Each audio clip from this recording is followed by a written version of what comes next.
हमको सालों लगा है और आप जून में आए हो, आपका भी समय लगेगा, लेकिन प्रयास करेंगे कि आपका सुधर जाए। मैं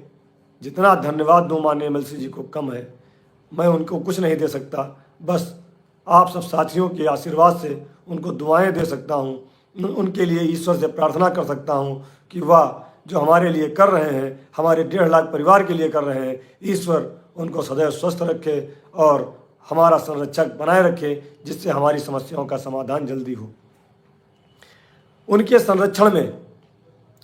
संरक्षण में हम लोगों ने काम किया, उनके बताए हुए रास्ते पर चले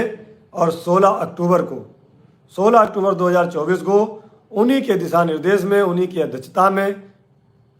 हम लोग संगठन के पदाधिकारी उत्तर प्रदेश के माननीय मुख्यमंत्री जी से मिले। वह मुलाकात 2022 के बाद पहली मुलाकात थी। 2 साल में माननीय मुख्यमंत्री जी ने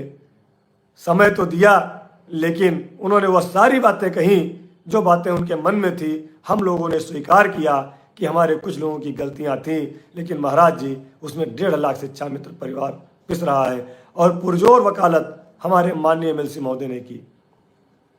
पुरजोर वकालत की। और माननीय मुख्यमंत्री जी ने कहा कि अब ये बच्चे बड़े हो गए हैं और इनको हमारी सरकार ने लगाया था शिक्षा मित्र की नौकरी पर, और अब महाराज जी आपकी सरकार है, कुछ लोगों की सज़ा पूरे समुदाय को मत दीजिए और इनका कुछ भला करा दीजिए।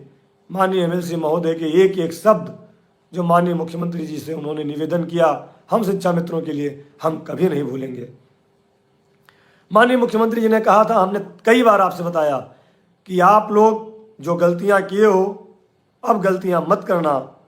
पॉजिटिव सरकार के प्रति रहिए, उपचुनाव के बाद हम आपके लिए निर्णय लेंगे। और उस बीच में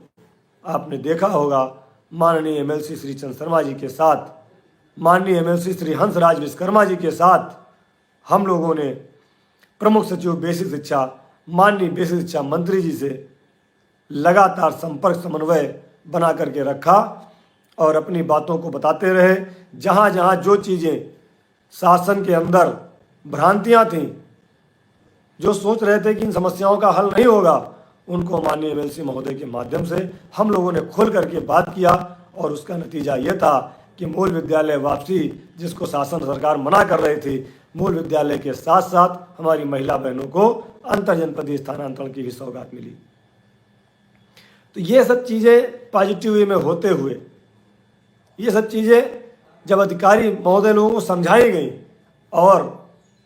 माननीय MLC महोदय लोग बैठे, 3-3, 4-4 MLC लोग बैठे और एक एक चीज़ पर जब चर्चा 1-1 घंटे की हुई, हर चीज़ की समस्या का समाधान 2-2, 3-3 समाधान बताए गए। अब उसके बाद आपने देखा जो ये भी आयुष्मान योजना की व्यवस्था बनाई है सरकार ने, चीफ सेक्रेटरी महोदय के यहाँ उत्तर प्रदेश राज्य कर्मचारी संयुक्त परिषद के महामंत्री आदरणीय RK निगम जी के साथ जब हम लोग बैठे थे, उन्होंने कहा कि आयुष्मान योजना भारत सरकार की योजना है, इसमें हम केवल शिक्षा मित्रों को लाभान्वित नहीं कर सकते हैं, इसके लिए हम जितने भी संविदा कर्मचारी हैं सबको लाभ देंगे, तभी इनको भी लाभ मिल पाएगा।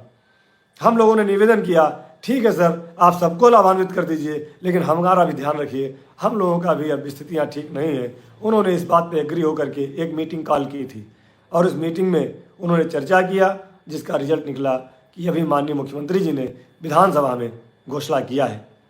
कि आयुष्मान योजना का लाभ